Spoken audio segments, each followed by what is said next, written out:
instruments are so sensitive to well known. It's called Teen Tal. I must point out that there are, just like in the West, 4/4, 6/8, 7/4 different rhythms like that. We have 360 different rhythm cycles in India. They are all known as tals. So the one we've chosen is of 16 beats, known as Teen Tal. And Ashik ji will play the melody of that, and then we will start with the Peshkar, the first movement. Thank you.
அனைவருக்கும் அன்பார்ந்த மாலை வணக்கங்கள். ஜெய் ஸ்ரீ மாதாஜி.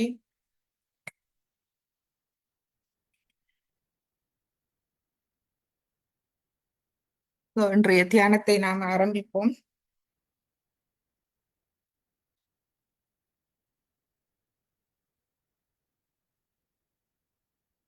இரு கைகளையும் மடியில் திறந்து வைத்து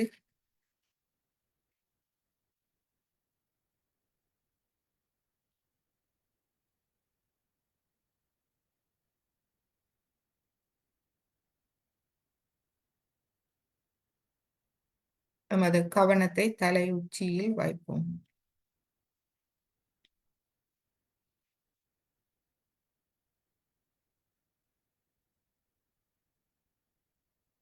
நாம் தியான நிலைக்கு அமர்ந்தவுடன் முதலில் நாம் பார்க்க வேண்டியது எனது கவனம் எங்கிருக்கின்றது,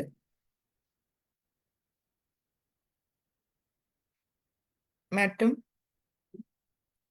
உடனடியாக நாம் நமது கவனத்துக்கு கொண்டு வர வேண்டும். நாம் எங்கும் நிறைந்திருக்கும் சர்வ வல்லமை பொருந்திய தெய்வீக சக்தியின் முன்னால் அமர்ந்திருக்கின்றோம். இந்த பரம சைத்தன்யம், இறைவனின் அன்பு எங்கும் நிறைந்திருக்கின்றது. அதை எமது விழிப்புணர்வுக்கு கொண்டு வர வேண்டும். அது எமக்காக காத்து கொண்டிருக்கின்றது.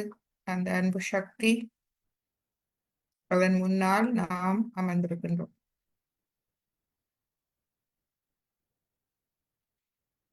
எனவே இரு கைகளையும் மடியில் நன்றாக விரித்து, நாம் நமது கைகளை விரிக்கும் போது நமது இருதயத்தையும் நாம் திறக்க வேண்டும்.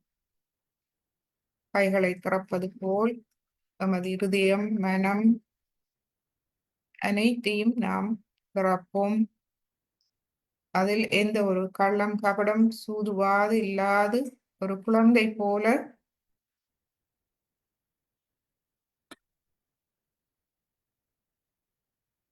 நாம் அந்த அன்பு சக்திக்கு முன்னால் அமர்ந்திருப்போம்.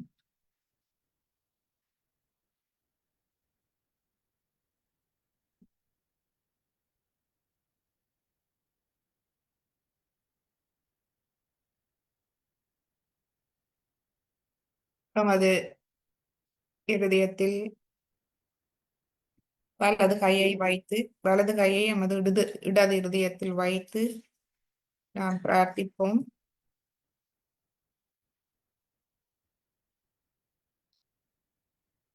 நான் எனது இருதயத்தில் இருக்கும் ஆத்ம தத்துவத்துக்கு, அந்த தெய்வீக அன்பு தத்துவத்துக்கு தலை வணங்குகின்றேன். அந்த உண்மை தத்துவம், அன்பு தத்துவம், சிவ தத்துவம். நான் ஒரு தூய ஆத்மா, அதுவே உண்மை. அந்த தத்துவத்துக்கு நான் தலை வணங்குகின்றேன்.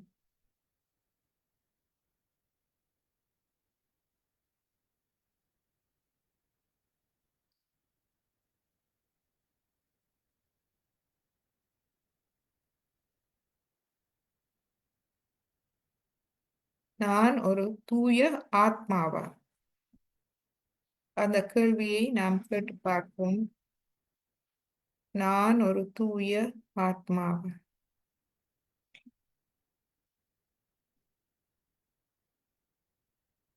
எல்லாம் வல்ல இந்த இறை சக்தி, அன்பு சக்தியை பிரதிபலிக்கும் தூய ஆத்மாவா?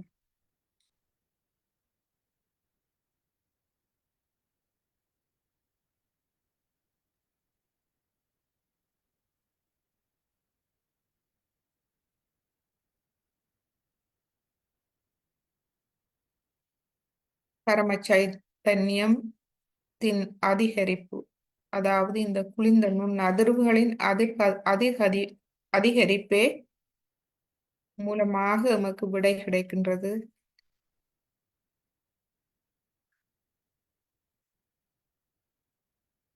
நான் ஒரு தூய ஆத்மா. அந்த ஆத்ம தத்துவத்துக்கு நான் தலை வணங்குகின்றேன்.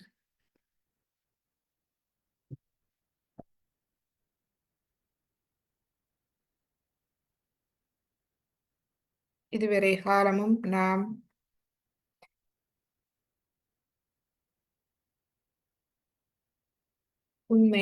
உண்மையில்லாதவற்றிற்கு தலை வணங்கினோம். இனிமேல் நாம் நமது ஆத்ம தத்துவத்துக்கு தலை வணங்குவோம்.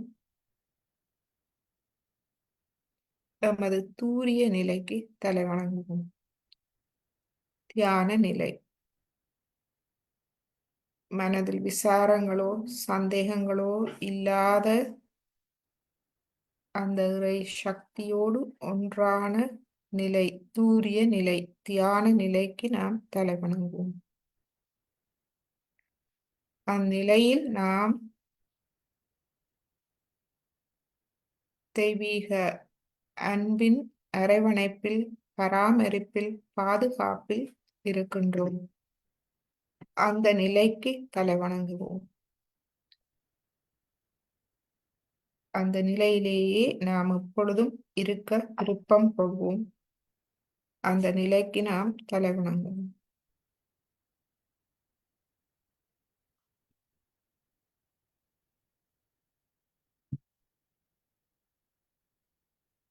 இப்பொழுது இரு கைகளை மடியில் வைத்து கவனத்தை தலை உச்சிக்குழி இரு உள்ளம் கைகளிலும் வைத்து அவதானியங்கள்.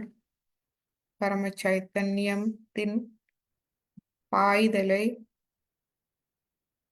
குளிர்ந்த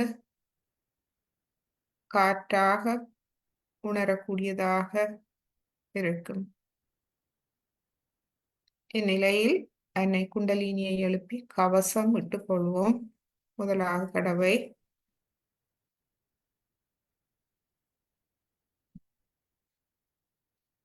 இரண்டாவது தடவை,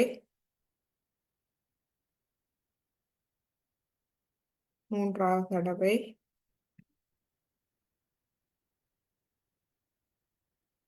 கவசம் மூலாதாரம், சுவாதிஷ்டானம், நாபி பவசாகரம், இருதயம், விஷுதி, ஆக்யா, சஹஸ்ராரம். இரு கைகளையும் கூப்பி வணங்கி மீண்டும் தியான நிலைக்கு செல்வோம்.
இப்பொழுது எமது நாடிகள், நரம்புகள், சக்கரங்கள், எமது உடலில் உள்ள அனைத்து கலங்களையும் நாம் சுத்திகரிப்போம். நாம் தூய்மைப்படும் போதே அந்த இறை சக்தியோடு ஒன்றாக முடியும். அந்த நிலைக்கு நாம் எம்மை உயர்த்த வேண்டும்.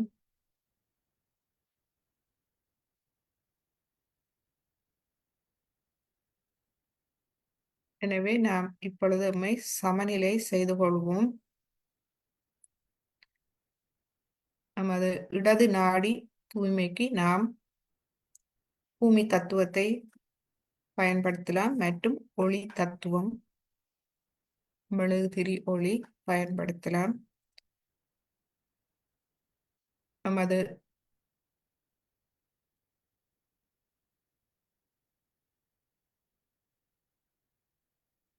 நாம் நாடிகளை சமன்படுத்த முன்பு நாம் பூமி தாயிடம் பிரார்த்திப்போம். இரு கைகளையும் பூமியில் வைப்போம். நாற்காலியில் இருப்பவர்கள் பூமியை நோக்கி வைக்கலாம். பூமி தத்துவம் நமது மூலாதார சக்கரம். மூலாதார சக்கரம் பூமி தத்துவத்தால் நிலத்தால் ஆக்கப்பட்டது.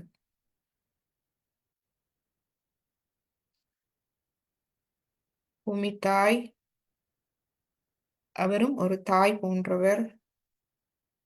அவருடைய குணங்கள் நமக்கு தெரியும். ஒரு அன்னையின் குணம் எமக்கு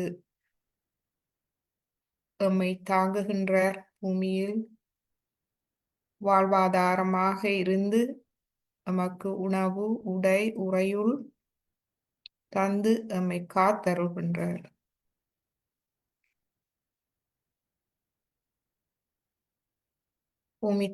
பூமி தாய் மூலம் நாம் தெய்வீக அன்பை உணரலாம். அவருடைய கவனிப்பு ஒரு தாயின் கவனிப்பை போன்றது. சோமதிரு கைகளையும் அன்னையில் வைத்து, தாயே, எனது உடலில் உள்ள தீய சக்திகள் அனைத்தையும் அகற்றி விடுங்கள். எனது உடல் மன உணர்வுகளை பாதிக்கும் உபாதைகளை தரும் அனைத்து தீய சக்திகளையும் அகற்றி விடுங்கள். எனது மூலாதார சக்கரத்தை முழுமையாக தூய்மைப்படுத்தி ஒளியூட்டி தாருங்கள்.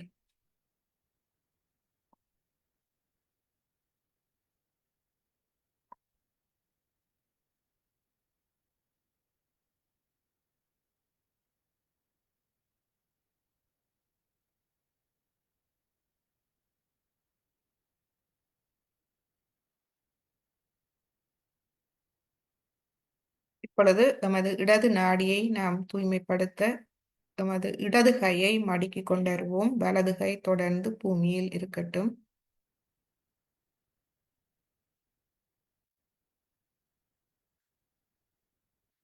இந்நிலையில் மெழுகுதிரி ஒளி தேவைப்படுபவர்கள் இடது கையை மெழுகுதிரி ஒளி நேராக வைக்கலாம். இதில் பிரார்த்திப்போம். தாயே, எனது இடது நாடியில் இருக்கும் அனைத்து உபாதைகளையும் பூமி தத்துவத்தால் எடுத்து விடுங்கள்.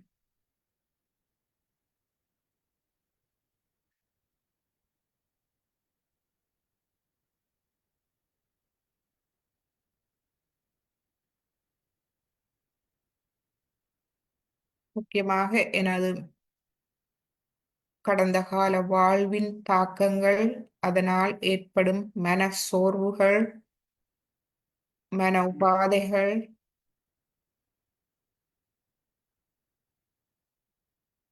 வேண்டாத பழக்க வழக்கங்கள், தவறான எண்ணங்கள், தவறான வாழ்க்கை அனைத்தும் கடந்த ஒன்று.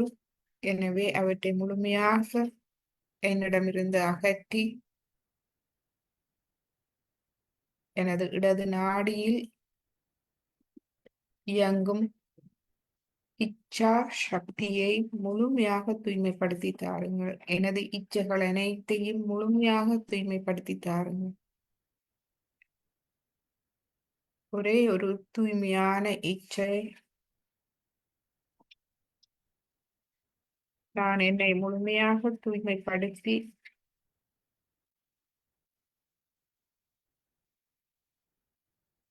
எனது ஆத்மா பரமாத்மாவோடு ஒன்றாகும் நிலைக்கு என்னை எடுத்துச் செல்லும்.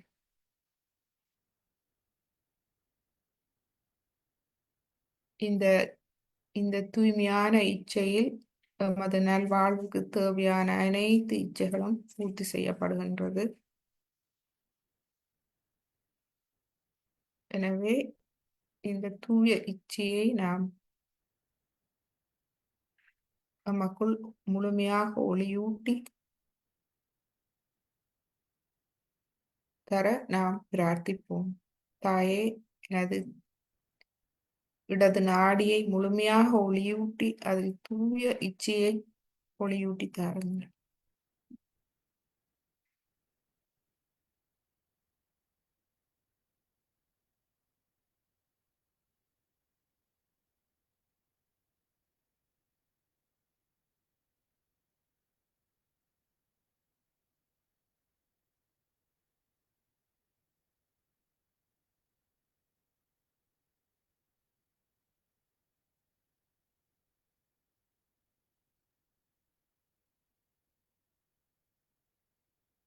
இடது கை 5 விரல்களையும் நாம் அவதானிப்போம். 5 விரல் நுனிகளிலிருந்தும் நாம் குளிர்ச்சியை உணரக்கூடியதாக இருக்கின்றதா என்று பார்ப்போம். குளிர்ந்த காற்று உணரக்கூடியதாக இருக்கிறதா என்று பார்ப்போம்.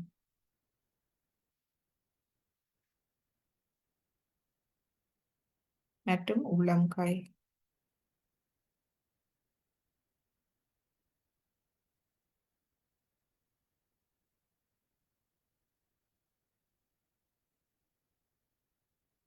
இப்பொழுது நமது வலது கையை மடக்கிக் கொண்டு வருவோம். இடது கையை பூமியில் வைப்போம்.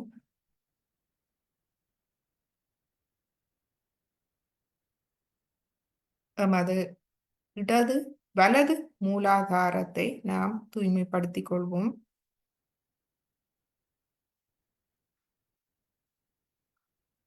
தாயே, எனது வலது மூலாதாரத்தை முழுமையாக தூய்மைப்படுத்தி தாருங்கள்.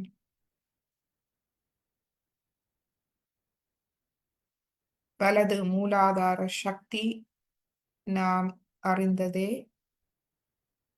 வலது மூலாதாரத்தில் இயங்கும் சக்தி எமக்குள் இருக்கும் தீய சக்திகள் அனைத்தையும் அழித்து மற்றும் வெளியிலிருந்து எம்மை தாக்கும் அனைத்து தீய சக்திகளையும் அழித்து எமது நன்மையை பாதுகாக்கும் சக்தியாகும். பூமி தாயிடம் வேண்டிக் கொள்வோம். தாயே, எனது வலது மூலாதாரத்தை முழுமையாக தூய்மைப்படுத்தி தாருங்கள். எனக்குள் இருக்கும் எதிர்மறையான எண்ணங்கள், தீய சக்திகள், தீய குணங்கள், அசுர குணங்கள், ஆத்மாக்கு எதிரான குணங்கள் அனைத்தையும் என்னிடமிருந்து முழுமையாக எடுத்து விடுங்கள். அதேபோல் வெளியில் இருந்து எனது தியானத்துக்கு, எனது ஆத்ம வாழ்வுக்கு சவாலாக வரும் அனைத்து தீய சக்திகளையும் அழித்து எனது நன்மையை பாதுகாருங்கள்.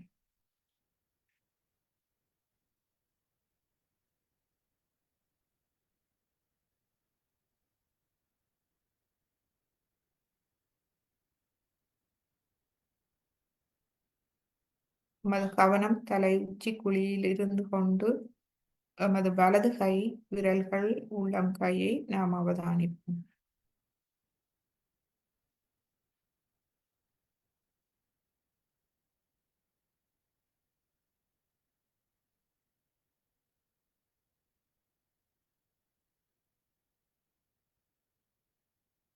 இப்பொழுது இடது கையை நாம் மடக்கிக் கொண்டு வருவோம். உப்பு நீர் நீர் தத்துவத்தை நாம் இப்பொழுது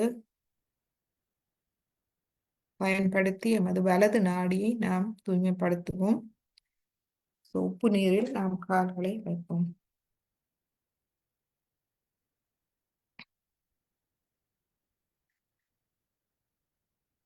தொடர்ந்து வலது கை மடியில் இடது கை ஆகாய தத்துவத்தை நோக்கி வைப்போம். இந்த உப்பு நீர் தத்துவம் 5 பஞ்ச தத்துவங்களாலும் நமக்குள் சுத்திகரிப்பு நிகழ்கின்றது.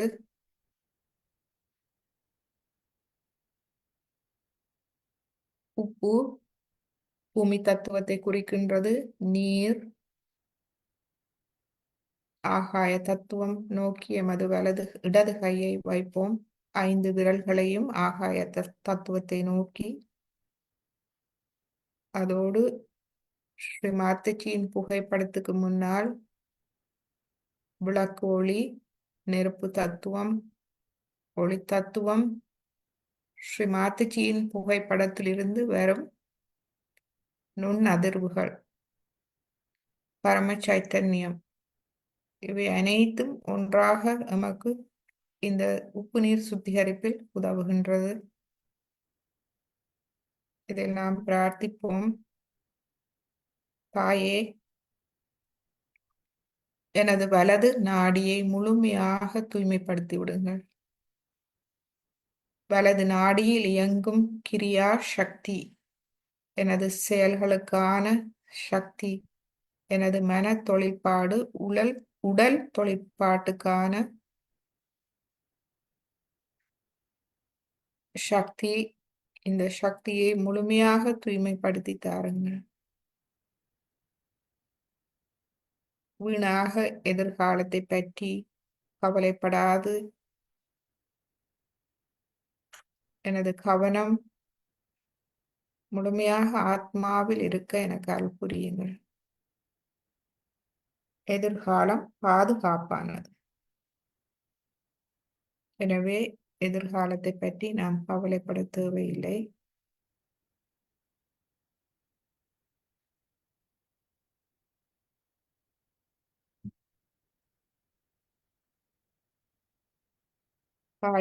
பயம் காரணமாக வரும் அகங்காரம், கோபம், ஆணவம் அனைத்தையும் முழுமையாக அகற்றி விடுங்கள். அதீத சிந்தனை செயல்களால் ஏற்படும் மேலதிக உடல் வெப்பத்தை ஆகாய தத்துவம் மூலமாக அகற்றி எனது வலது நாடியை தனிய செய்யுங்கள்.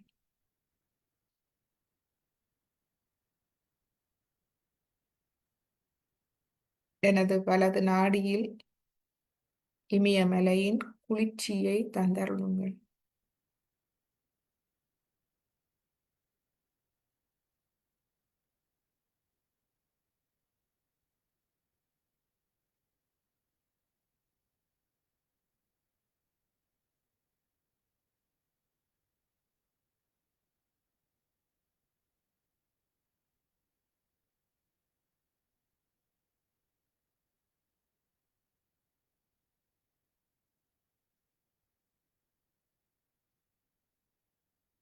நான் பரபிரம்மத்தின் ஓர் அங்கம் என்ற கூட்டு உணர்வு நிலையை எனக்கு தந்தருளுங்கள்.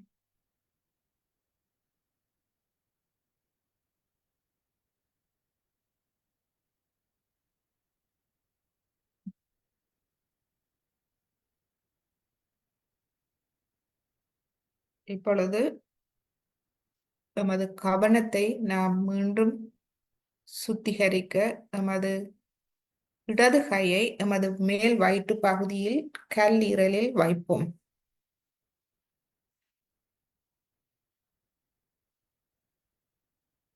லிவர், ஆங்கிலத்தில் லிவர் என்று சொல்வார்கள். கல்லீரலில் வைப்போம்.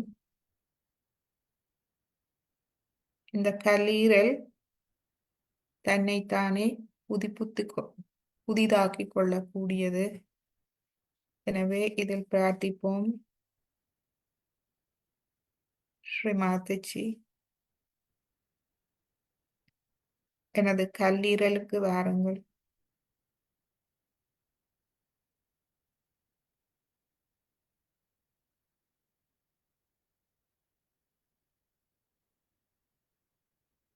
எனது அதீத சிந்தனையால், சுகாதாரமற்ற, ஒழுக்கமில்லாத உணவு பழக்கங்களால்,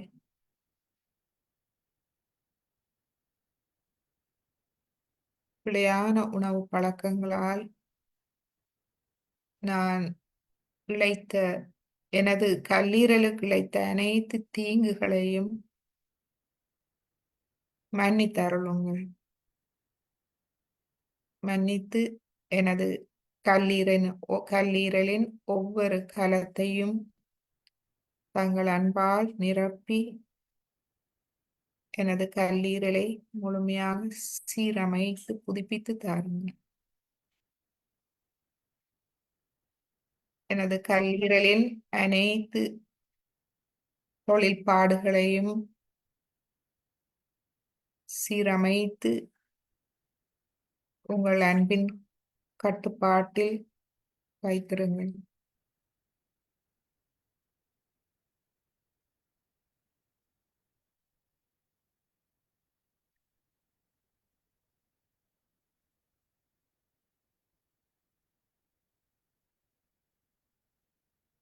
எமது வலது கையில் நாம் கவனத்தை வைப்போம். எமது கல்லீரலில் குளிர்ச்சியை உணர முடிகின்றதா என்று கவனிப்போம்.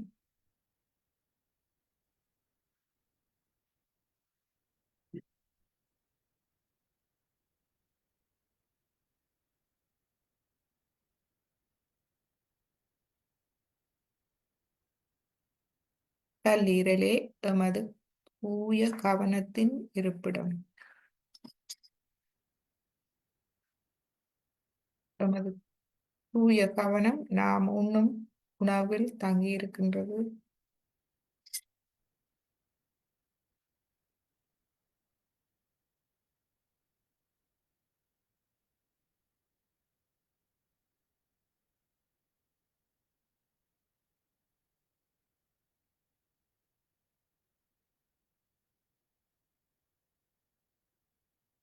சுவாசத்தில் இருந்து கொண்டு சுழுமுனை நாடி வழியாக கல்லீரலை நாம் கவனிப்போம். எமது இடது கை வைக்கப்பட்டிருக்கும் இடம், அதே நேரம் வலது கையையும் நாம் கவனிப்போம்.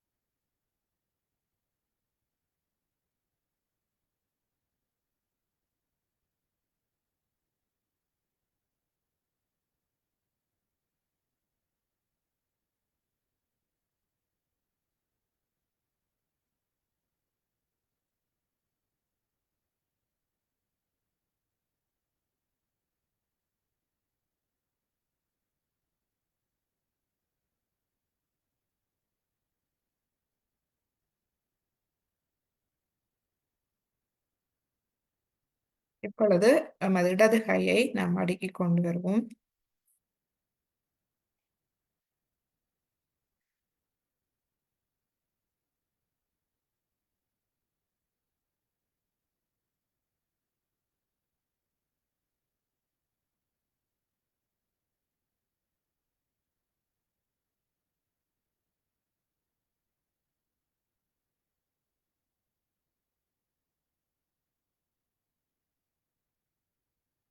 நமது சுழுமுனை நாடி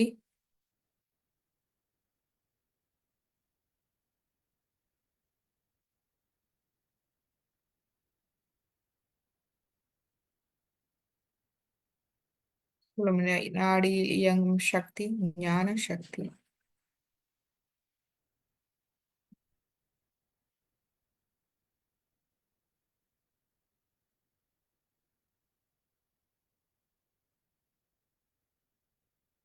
குண்டலினி சக்தி ஞான சக்தியாக இயங்குகின்றது.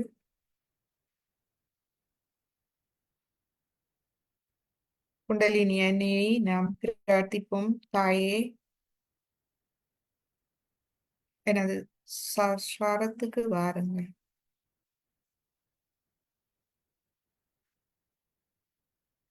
நமது முழு கவனத்தையும் தலையுச்சி குழியில் வைத்து சுழுமினை நாடி வழியாக உள்முகமாக குண்டலினி அன்னையை நாம் பிரார்த்திப்போம்.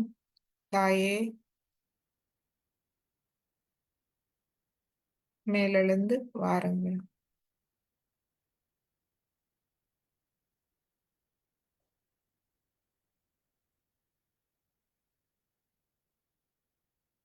எனக்கு மன உறுதி, சமநிலை,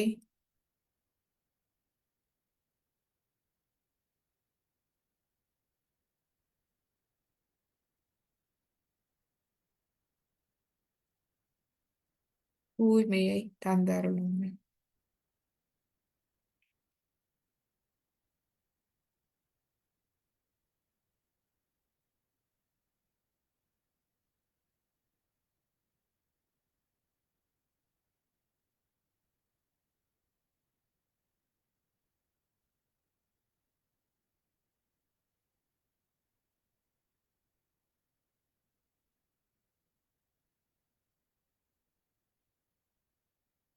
சஹஸ்ராரத்தில் இருந்து கொண்டு உள்முகமாக குண்டலினி அன்னை சுவாதிஷ்டானம், நாபி, பவசாகரம், இருதயம்,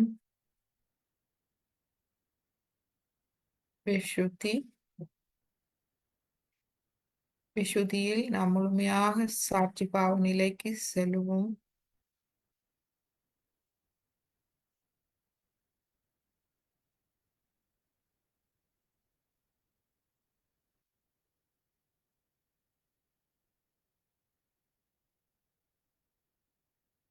விஷுதியில் நாம் ஒன்றும் செய்வதில்லை, அனைத்தும் தெய்வீகமே செய்கின்றது. எனவே நாம் முழுமையான சரணாகதியோடு சாட்சி பாவ நிலைக்கு செல்வோம். பின்பு எமது தலைக்குள் சுழுமினை நாடி வழியாக கவனத்தை சஹஸ்ராரத்துக்கு எடுத்து வருவோம். இரு பக்கமும் மமகாரம், அகங்காரம், அமைதி நிலைக்கு செல்ல விடுவோம். இப்பொழுது எமது முழு கவனத்தையும் சஹஸ்ராரத்தில் வைத்துக் கொள்வோம்.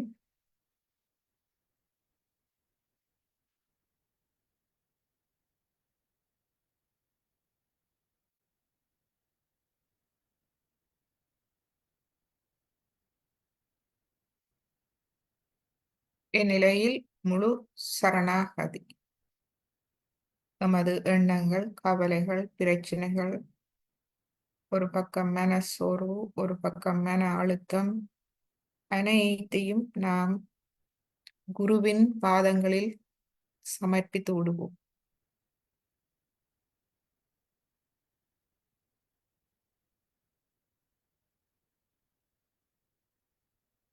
நான் ஒன்றும் செய்வதில்லை, அனைத்தும் தெய்வீகமே செய்கின்றது.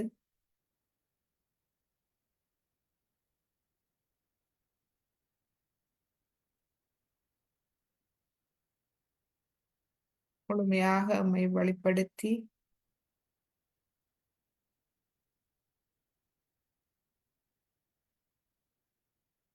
சிறிது நேரம் அமைதியான தியானத்தில் இருப்போம்.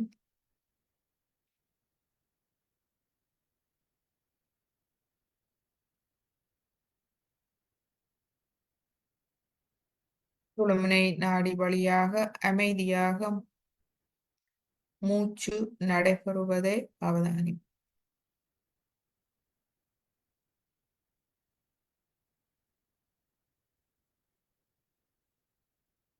நான் ஒரு தூய ஆத்மா.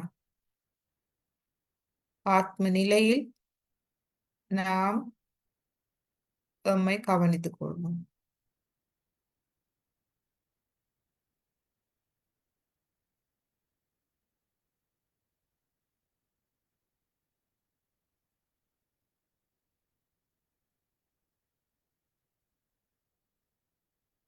எமது நற்பண்புகள்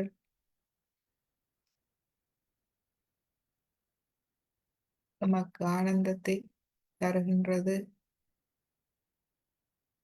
எமக்குள் இருக்கும் குறைகளை நாம் முழுமையாக சரணாகதி செய்து விடுவோம். அன்னைக்கு எமது குருவுக்கு நாம் வெளிப்படுத்துவோம்.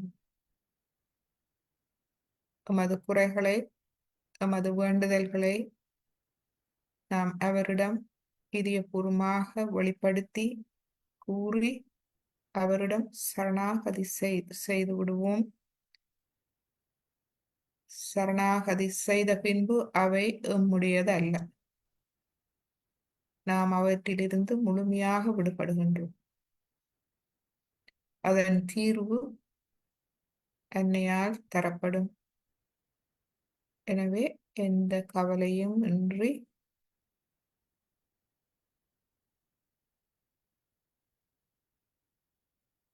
நாம் அமைதியான எண்ணங்கள் இல்லாத விழிப்பு நிலை, தியான நிலையில் சிறிது நேரம் இருப்போம்.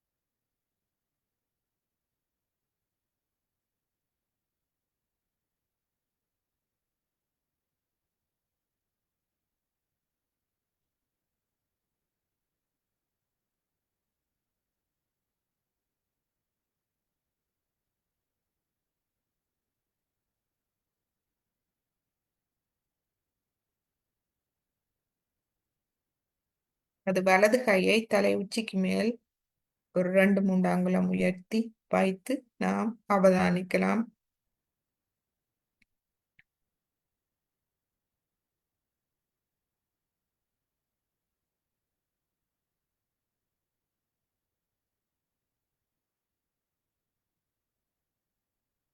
மூன்று தடவை நாம் சஹஸ்ராரத்தினுடைய பீஜ மந்திரத்தை சொல்லுவோம்.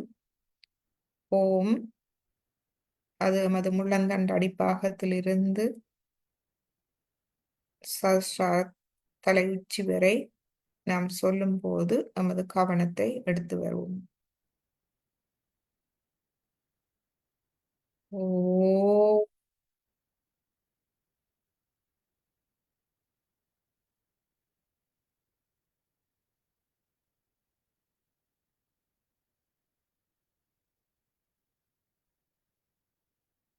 ஓ.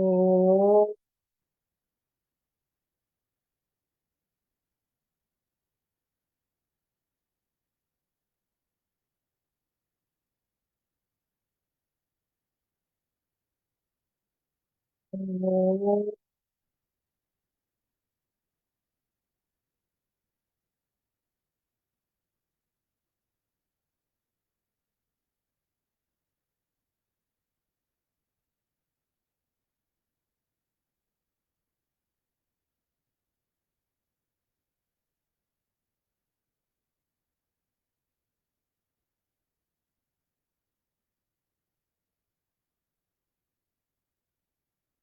ஸ்ரீ மாதாஜி, இப்பொழுது நாம் உப்பு நீர் சுத்திகரிப்பை முடித்து கொள்வோம்.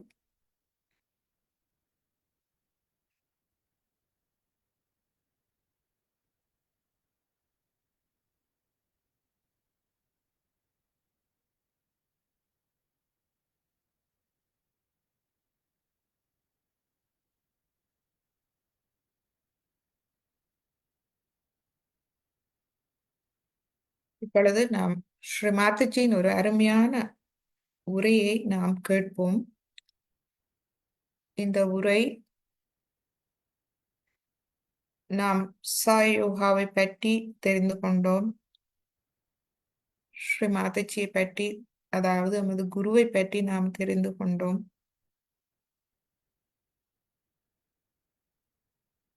நாம் எம்மை உள்ளாய்வு செய்து எம்மை பற்றி தெரிந்து கொள்ள வேண்டும். நாம் இப்பொழுது சகஜ யோகிகள்.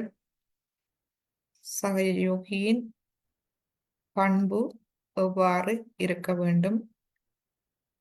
இந்த ஸ்ரீ மாதாஜியின் அருளுரை மிகவும் எளிமையாக நடைமுறைக்கு நடைமுறை விளக்கங்களை எமக்கு இந்த உரை மூலம் அருளுகின்றார். எனவே இந்த உரையை நாம் முழு கவனத்தோடு நாம் கேட்போம்.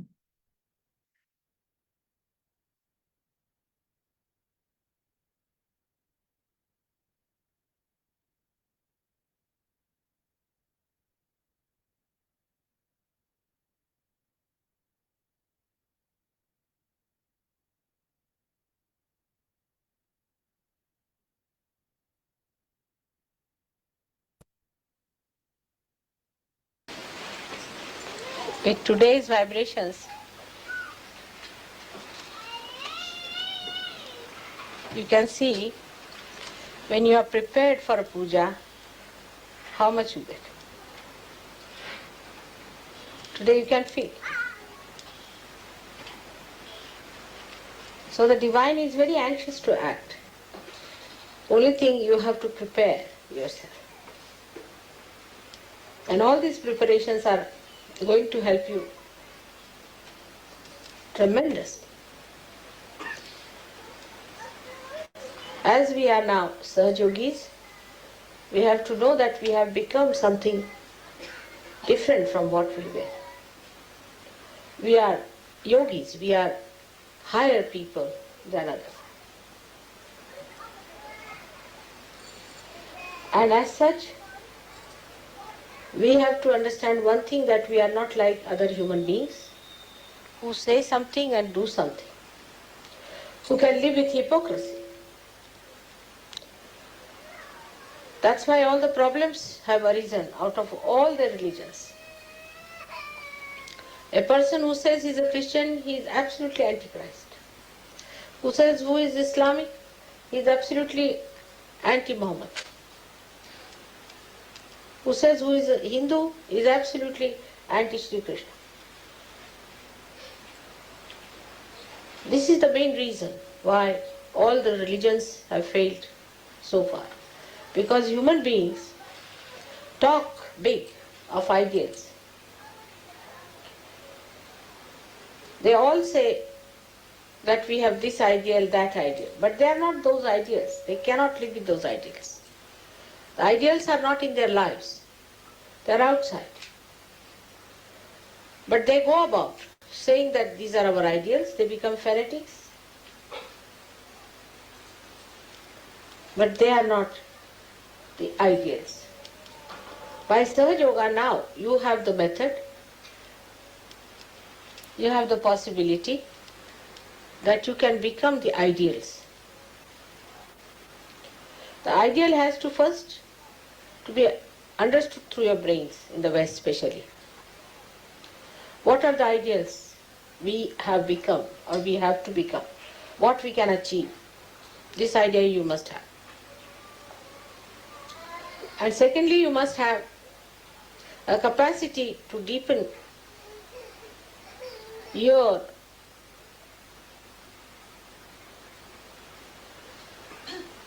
meditative power, so that these ideals go and settle in your heart as a part and parcel of your being.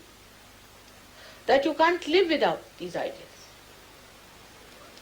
We can take an example, say, of Christ. For Christ, he and his ideals were the same. There's no difference between the two. He did not talk of one thing, did another thing, and executed the third thing.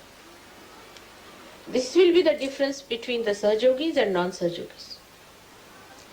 That whatever are your ideas have to be expressed in your life every moment, because you are that.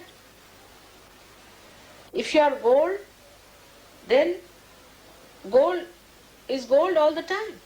It is not gold sometime, then sometimes iron, and sometimes mud. It is gold all the time. Only human beings are like that. That sometimes they can be snakes, lions, and could be foxes also. But as Sahaja Yogis, you become pure human beings. And this is what we have to know. It is not difficult to strive for it. It's not difficult. Because now you have the power to deepen your roots to your heart.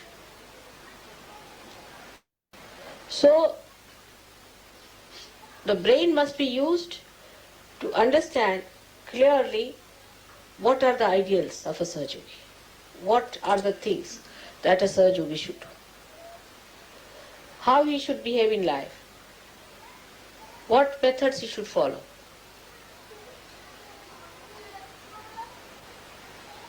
And then he has to bring it to his heart through meditative processes, through surrendering. How I give you second birth, you know very well. I conceive you in my heart. Otherwise I cannot do it. Because my heart is so pure, it cleanses you. My compassion, my love cleanses you. And then I can take you out of my sasrara. Otherwise, how will I do that?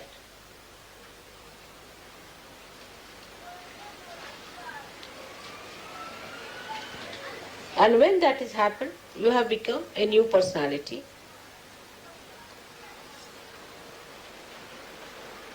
So you are very different from all others. Because a spirit has given birth to your spirit. You have been cleansed by the spirit. So you cannot live like that, like all other human beings are living. All the clashes, all the problems of human beings are because they are not what they talk. Ideals are out of their life.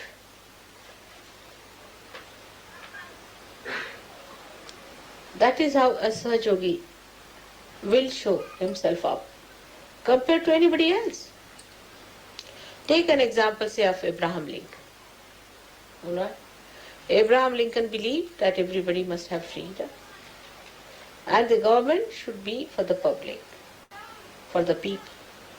Whatever he taught, he practiced it. Whatever he believed in, he worked it out. Gave his life for it. That's why he's a great man. Think of Mahatma Gandhi. They were not like Christ incarnations. Think of any great man. Think of Shivaji Maharaj. Any one of the saints. They were human beings. But once they knew this is the principle on which we have to live, they become one with the principles. They do not compromise.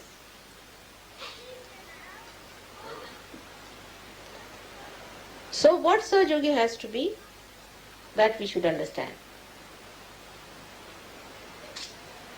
A Sahaja Yogi is a person who has got realization through the Kundalini. And Kundalini is the motherhood in it. Is the caring, nourishing power. But mother will never compromise with the son. If he wants to kill somebody, she'll say no. I mean, a real mother. She will even shoot that son who tries to do wrong things. In the same way, if you become the mother of yourself, then you have to look after yourself in the same manner that you nourish yourself. And all others also. You have to nourish them, care for them, and do not compromise with wrongdoings, unrighteous things, absurd things. Now, when I tell you this, it is not necessary for you to feel guilty. We have to look upward. Those who are standing even on a lower staircase, if they are looking upward, they are all right. But those who are standing at a higher steps and looking downward will go down. So look forward.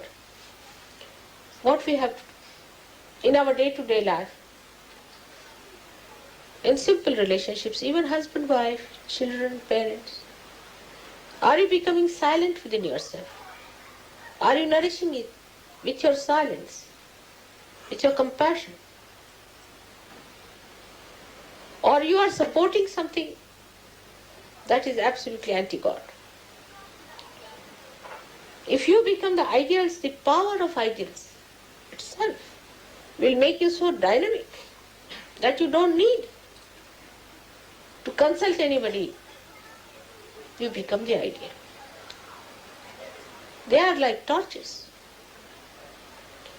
Your ideals itself will be enlightened. So the first attitude should be, how do we deepen ourselves? That should be first attitude. Now say a husband and wife are quarreling morning till evening. They cannot be Sahajogis. Absurdities. If they are quarreling, they are not Sahajogis. Take it for granted. Now what you have to do if two persons are quarreling? The one who is a Sahajogi will leave that wife. I have nothing to do with wife, I have no wife, nothing. Keep out. Detach completely from it. Just don't talk to that wife. Don't discuss, don't bother about it, just detach. If the son is like that, just detach. Up to a point. But no quarreling, no argument, nothing. Complete silence. A silent protest must be developed. But in that silence, you should not be a cowardly person. So many people are cowards.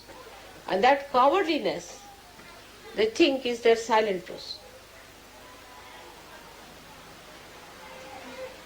A person who is really powerful will not deter, will not be aggressive, but will not also take aggression. So in your meditations, you have to sit down. Now what do you say in meditation? Try to see all the chakras. What chakras are catching? Face it yourself. These might be from your past life. Some chakras are weak. Try to make them all right. Try to strengthen them. Because ideals have to be worked out, the instrument has to be all right. If the instrument is a crazy one, how will you do?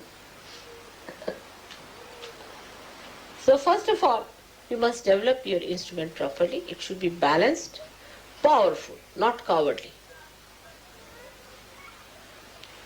People should feel your power. Of course, the power is of love, but love doesn't mean that you compromise with all the nonsensical things. There should be no compromise at all. It's a very self-certifying state. You cannot say when it is so. You just cannot say. Itself, the state will certify that I am all right now. I have reached that state. You cannot say after 5 hours, 3 minutes, 2 seconds, you will become that. You just mature and you see that maturity within you.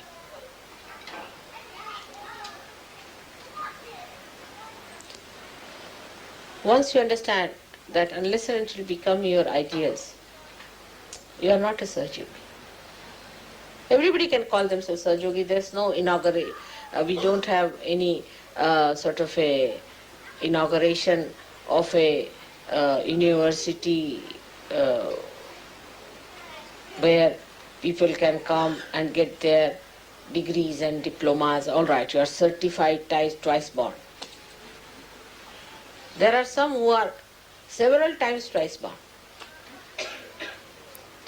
They are twice born today, tomorrow they are not. Then again they come twice born, again twice born. Some of them can be 108 times twice born. in surgery. And even then they are not certified. So you have to give yourself a certificate. There's no university to do that. You have to understand yourself. What are your problems? Why you are behaving like that? You treat yourself as a child. When it is needed, you have to rebuke yourself. When you have to glorify, you should glorify yourself. So now you separate. You become the mother, the spirit is the mother, and you, whatever you are, which has to grow, is the child. Mother is the ideal. She is the inspiration. She is the power. And the child is the recipient. If the child is an obstinate fellow, then you can't do anything about it. Also find out. You might be one of them. I know who are they like that. There are many. And you can find them out in no time. Obstinate fellows, if they live with 10 people, suddenly we hear reports of their existence. They are quite eloquent. Even if they are not talking a word, people can tell you, I had a fight with such and such. That person said such and such thing to me. That person was so cruel to me. That person demanded this. You know which person it is, where. You see, as diamond can be made out, thorns can be made out also any time you go near the thorn, anyone.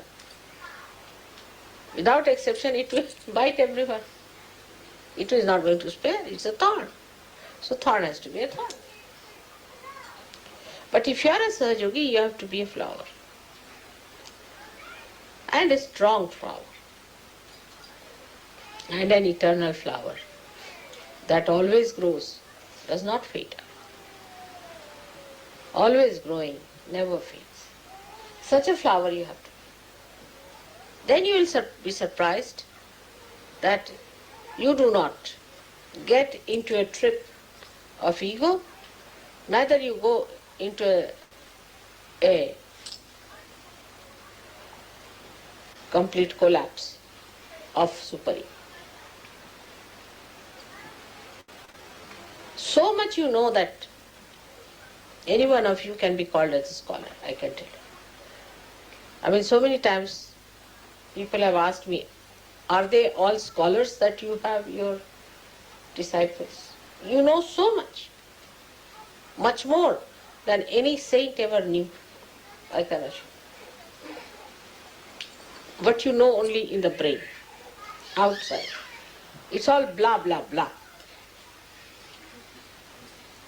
It comes to the brain, you use it to show off to others, and finished. It doesn't even settle down there. Then how will it go to the heart? So everybody is talking big. They can impress people. I mean, if some journalists come here, they'll be so impressed by the Sahajogis. So many wise men in England sitting down here. But you laugh at yourself. You have known all this because I've been speaking too much. Also, the spirit is shining. Let your spirit shine in such a way that people know this is a man who's completely integrated. The spirit, the talk, the behavior, the life itself is completely integrated. And this is what is Sahasrara. So if there is no integration, you have not achieved your Sahasrara.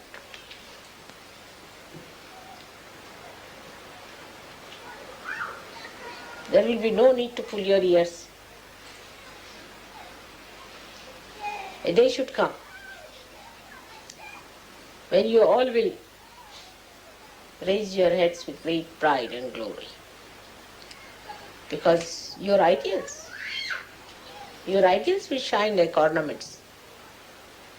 I want to say those days when all those who claim to be Sahajogis become that. That's the most important thing. All other things are useless. getting an ashram, getting this, doing that. Forget it.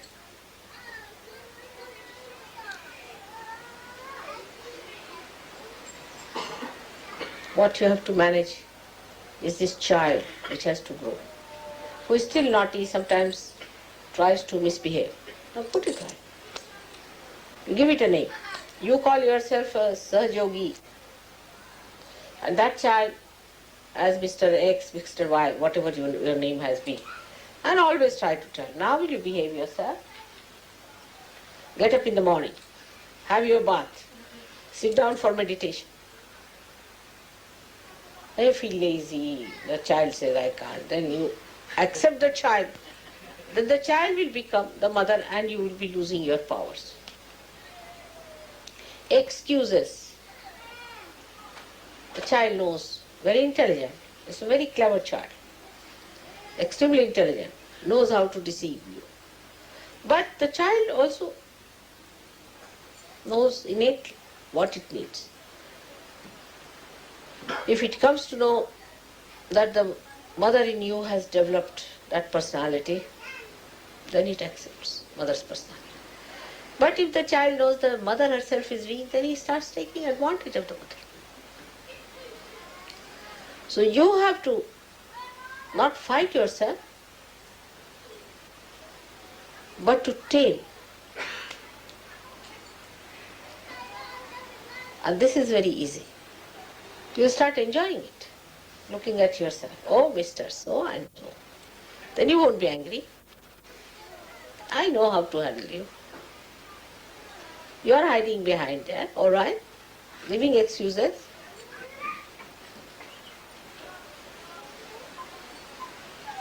And the child grows big.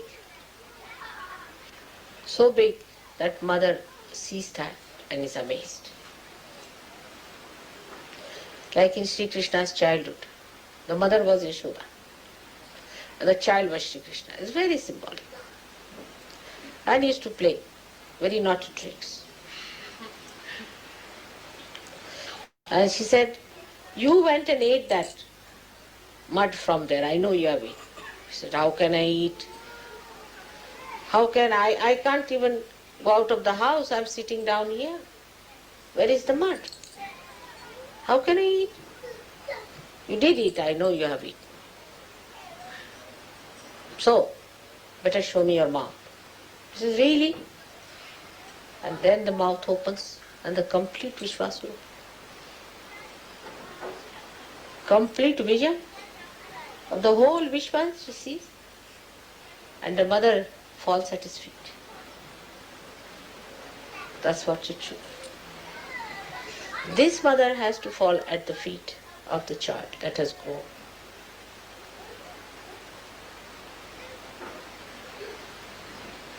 Very symbolic. That is how you have to grow into that Vishwaswarupa, into that collective being, into that Virata.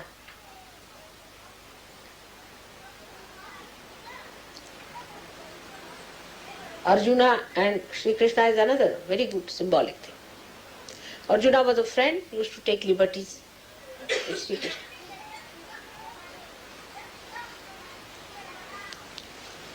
Sri Krishna tried to tell him about Gita, all these things. But still, Sri Krishna could not convince him of that. All these were just outside, blah, blah, blahs. As mother talks are very entertaining, very humorous, nice to hear them. Instead of listening to any music, better to hear mother's talks. And then the people think, if they are listening to mother, they have become mother already. That's what happened to Arjuna also. But still, he found out that there's something lacking in him. That he has not become the ideal. Still his attention is not there as it should have been. So he asked Sri Krishna, I think I'll see your great image. Krishna said, all right, are you prepared? He said, yes, I'm prepared. And then he became the Virata, the vision of the Virata. And when he saw it, he said, stop it, it's too much for me. That's what should happen to your friend who is this child. That it should become that Virat. When you see that, you should be amazed at yourself, oh God, I have grown like this. Just like Yashoda falling at the feet of the little child. You have to fall at the feet of the child that is within. I'm sure this will happen now. So remember that no argument, no explanation. Mother is forgiving. She'll forgive you everything. You know that. Anything you do, I'll forgive you. Even if you murder me, I'll forgive you. But you won't be able to forgive yourself. So allow that child to grow. Grow fully. Who are the children crying like this?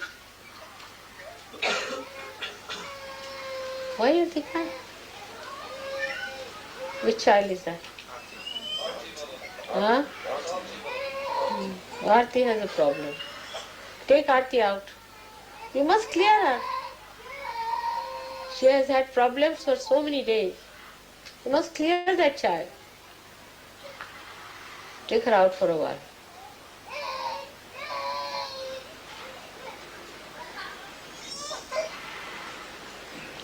Still screaming. Better take her out. You must look after them and find out what's wrong with your children if they're crying. I know what are the children still not all right. Just don't pamper their ego. Work it out. Clear them out. It's important. Don't want to be bhutish. All their lives they'll be bhutish like this. I've seen many children who are like this. They see me, they cry, weep, shout. It's not a sign of a healthy child. Bridget's son would not even look at me. He used to scream and shout. Now look at him, how nice he's become. So any child who is like that, you don't say that, don't avoid the topic. Look after that child. Put him right. You have to see that the child is all right. As you have to put your child all right also, put the child which is really your son. And do not live with that kind of a misunderstanding. If a child cries like that, there's something wrong with the child.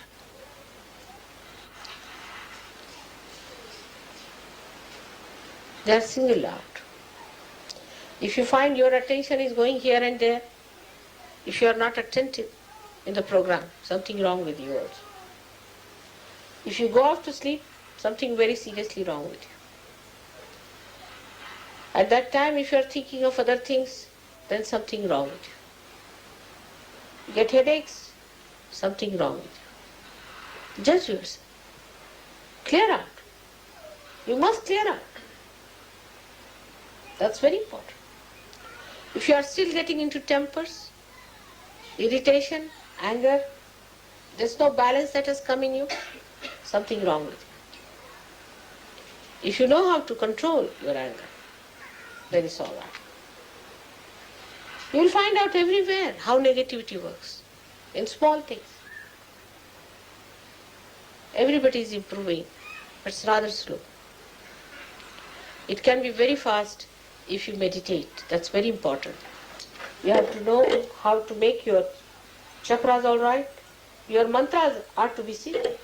Mantras are to be such that they should not be mechanical. Just saying something mechanically, you should see it from your heart.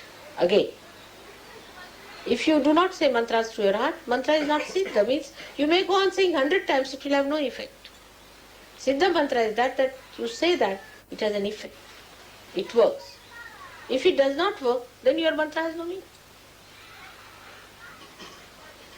So the development has to be within and without, and you have to certify yourself. Nobody else going to certify. If you want to give yourself a false certificate, go ahead. If you want to cheat yourself, go ahead. It's not going to help anyone. But if you want to really have the joy and the bliss of the grace of Heavenly Father, then come out of it. Many misidentifications that are there have to be given up to enjoy that beauty. It's such a great day today to meet you all. Today is a day we celebrate in India, where relationship between brothers and sisters are to be established. A very pure. Brothers and sisters relationship is without any lust or greed. It's pure relationship, where the sister prays for the protection of the brother, and brother prays for the self-sufficiency of the kshema, well-being of the sister. So this time you have to think of your other Sahajoginis and Sahajogis who are like your brothers and sisters. You have to think like that. Purify your hearts. It's something funny in these countries, you know that. There's no such relationship exists. Purify your mind today on that note, that everybody else is my brother or sister. If you are married, it's all right. But look at everyone, try to look at everyone as a brother and a sister. Both relationships don't exist. This is a funny country where there is no relationship which is pure. It's such a filth, I tell you. If you read them, you can't believe it. Such perversion.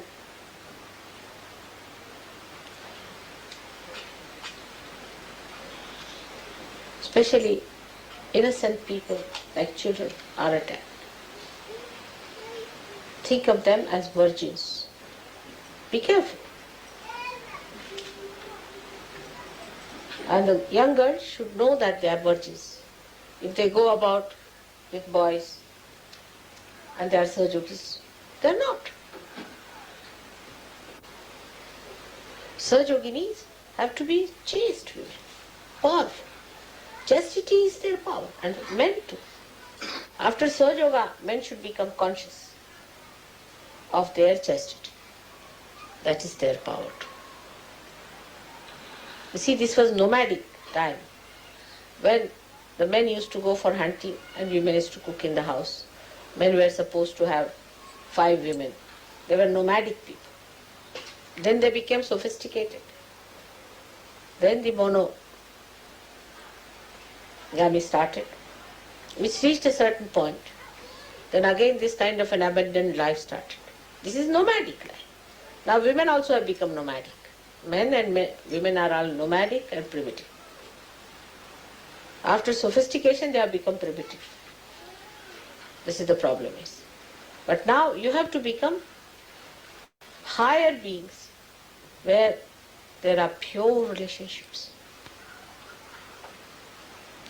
Any relationship, supposing there was something in between me and this instrument, we cannot use it. Any connection can be cut off if there is something in between. To have the best connection is to have pure relationships. And it should be discretionary. Mother is a mother, father is a father, sister is a sister, brother is a brother. All these are different various types of relationships should be understood. Women must understand they are women and men must understand they are men. Also relationship to yourself is very important. Women should not try to be men, we cannot be. And men should not try to be women. It's wrong, because basically they are different people. They are born differently. What is the difference? A man is more meticulous, he knows more about machines, details about it. A woman will see the pattern. Woman will listen to the tune more. Man will be seeing to the instruments. That's the nature. God has created you. After all, somebody has to see this and somebody has to see that. Both are beautiful. Nobody is higher or lower. But enjoy yourself as being a woman, enjoy yourself as being a man. But man does not mean that you aggress women, thinking stupidly that you are higher than women in evolution. Or women dominating men, thinking that by dominating them they can put them right. They have never put them right by that. They have gone absolutely cabbages. Men have become cabbages. Wherever women dominate, men become cabbages. They have not put them right. So both the qualities must be nourished and developed, and the relationship between man and woman should be of pure love, pure love. Once you start purifying yourself, these things will automatically work out. And you'll respect each other. Actually, you are all yogis. I have to respect you. And you have to respect each other. On the contrary, I find there is no respect. You are all great saints. Yes, you are. Respect. Respect each other.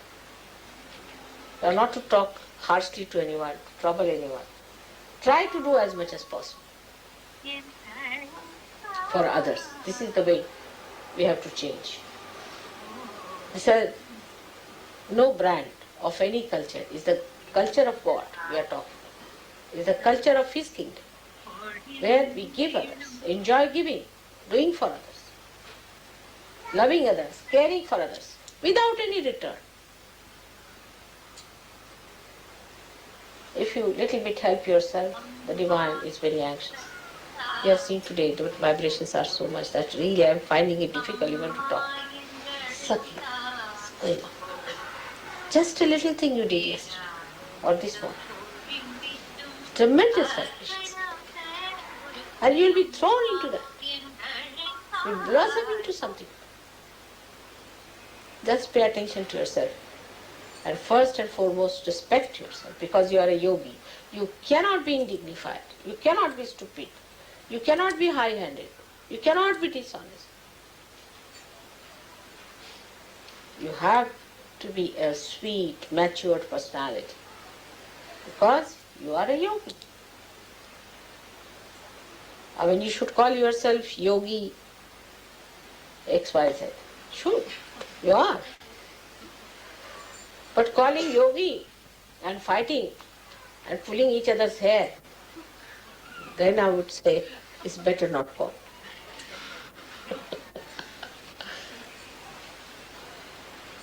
Try to get rid of your problems, which are very simple. If you cannot tell me, I will tell you how to get rid of it. Face them up.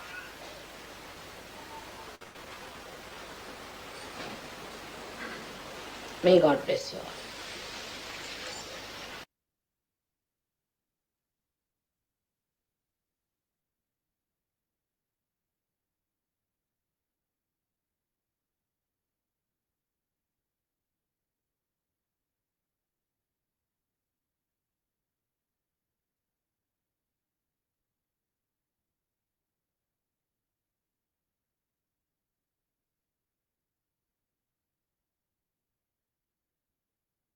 சிறிது நேரம் ஒரு நிமிடம் அமைதியான தியானத்தில் இருப்போம்.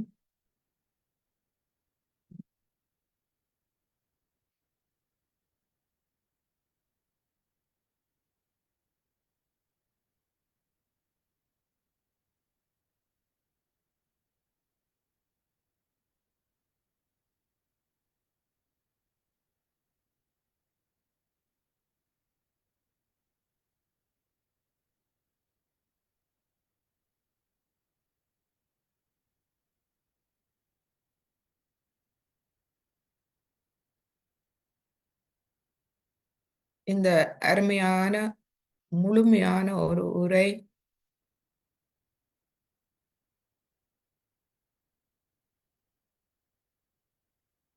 நான் ஒரு சகஜ யோகியா என்று நமக்கு நாமே சான்றிதழ் வழங்கும்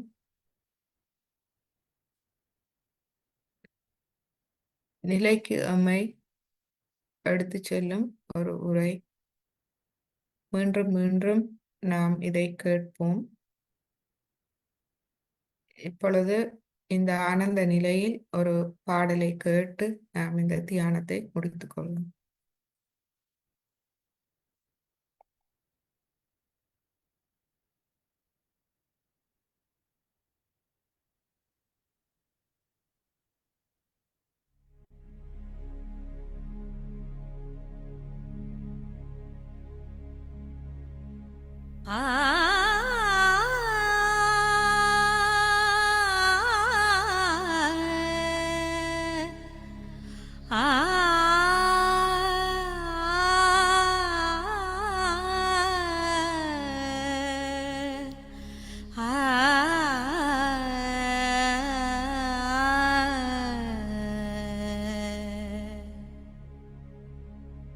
அம்மா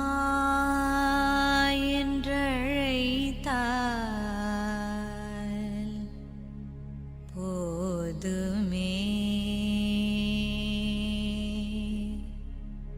ஒரு முறை அம்மா என்றழைத்தால் போதுமே, பேரானந்தம் பொழிந்திடும் அக்கணமே.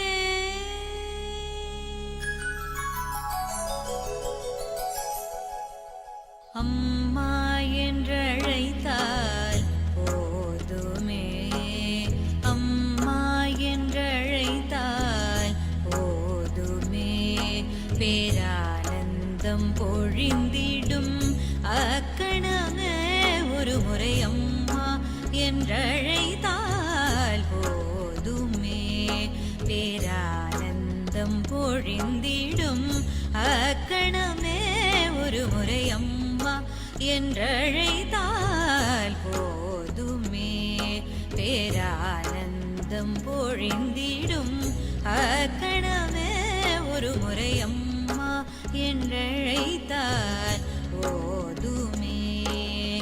ஆதிசக்தி ஸ்ரீ மாதாஜி ஸ்ரீ நிர்மலா தேவி நமோ நமः. ஆதிசக்தி ஸ்ரீ மாதாஜி ஸ்ரீ நிர்மலா தேவி நமோ நமः. ஆதிசக்தி ஸ்ரீ மாதாஜி ஸ்ரீ நிர்மலா தேவி நமோ நமः. அம்மா என்றழைத்தால் போதுமே.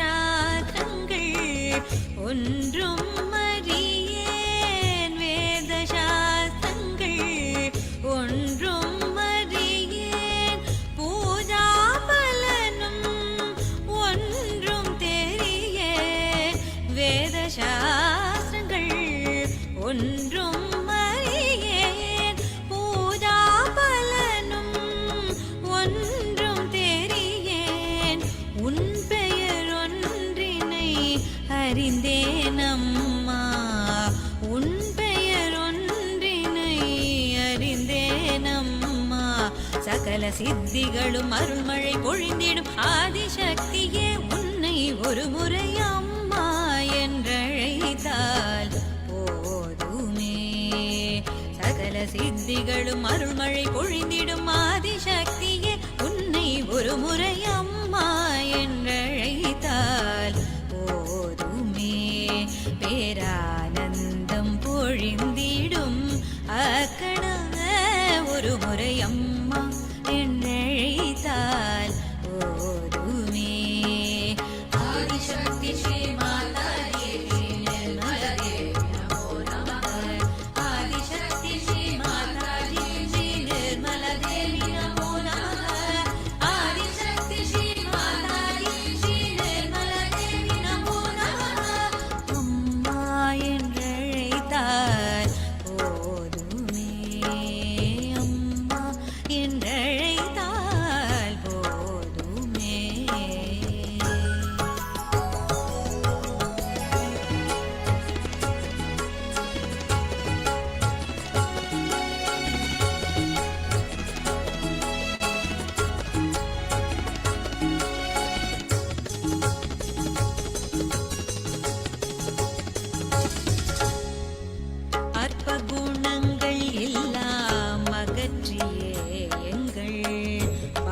பாதங்களை எல்லாம் விரட்டியே எங்கள் குண்டலினி சக்தியை எழுப்பியே எங்கள் மறுஜன்மம் தந்த ஸ்ரீ நிர்மலா தேவி அற்ப குணங்கள் எல்லாம் அகற்றியே எங்கள் பாதங்களை எல்லாம் விரட்டியே எங்கள் குண்டலினி சக்தியை எழுப்பியே எங்கள் மறு ஜன்மம் தந்த ஸ்ரீ நிர்மலா தேவி எந்த அவதாரம் தந்திடாத பரம் சைதன்ய லஹரி ஸ்ரீ மாதாஜி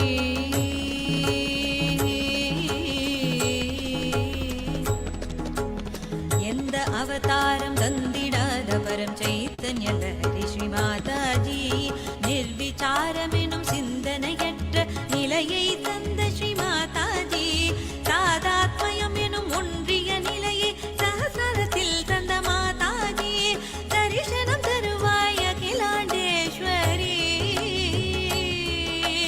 தரிசனம் தருவாய் அகிலாண்டேஸ்வரி பக்தியில் நெகிழ்ந்து உன்னை ஒரு முறை அம்மா என்றழைத்தால் போதுமே பேரானந்தம் பொழிந்திடும் அக்கணமே ஒரு முறை அம்மா என்றழைத்தால் போதுமே ஆதிசக்தி ஸ்ரீ மாதாஜி ஸ்ரீ நிர்மல தேவி நமோ நமः ஆதிசக்தி ஸ்ரீ மாதாஜி ஸ்ரீ நிர்மல தேவி நமோ நமः ஆதிசக்தி ஸ்ரீ மாதாஜி ஸ்ரீ நிர்மல தேவி நமோ நமः ஆதிசக்தி ஸ்ரீ மாதாஜி ஸ்ரீ நிர்மல தேவி நமோ நமः ஆதிசக்தி ஸ்ரீ மாதாஜி ஸ்ரீ நிர்மல தேவி நமோ நமः ஆதிசக்தி ஸ்ரீ மாதாஜி ஸ்ரீ நிர்மல தேவி நமோ நமः ஆதிசக்தி ஸ்ரீ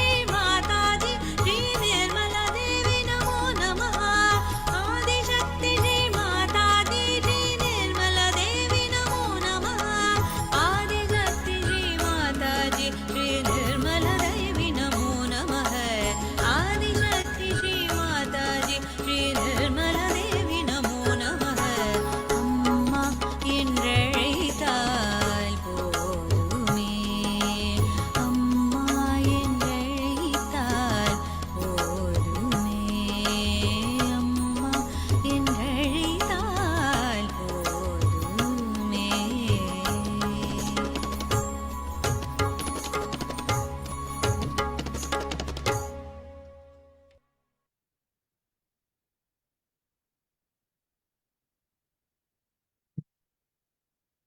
மீண்டும் ஸ்ரீ மாதாஜிக்கு எமது இதயபூர்வமான கொடி நன்றிகளை தெரிவித்து குண்டலினி எண்ணெய் எழுப்பி கவசம் இட்டுக்கொள்வோம். முதலாவது தடவை,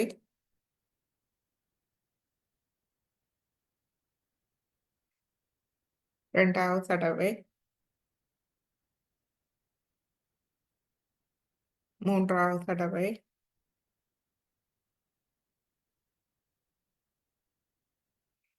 கவசம் மூலாதாரம், சுவாதிஷ்டானம், நாபி, பவசாகரம், இருதயம், விஷுதி, ஆக்ய, சஹஸ்ராரம். இரு கைகளையும் கூப்பி மீண்டும் அன்னையை வணங்கி இன்றைய தியானத்தை முடித்துக் கொள்வோம்.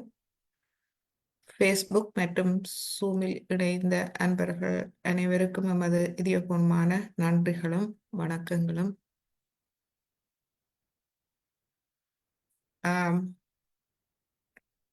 நாம் எமது அடுத்த தியானத்தில் நாம் நெருப்பு தத்துவத்தை பயன்படுத்திய சுத்திகரிப்பை நாம் செய்வோம்.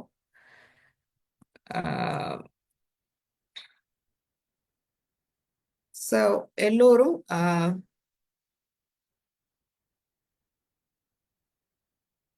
முக்கியமாக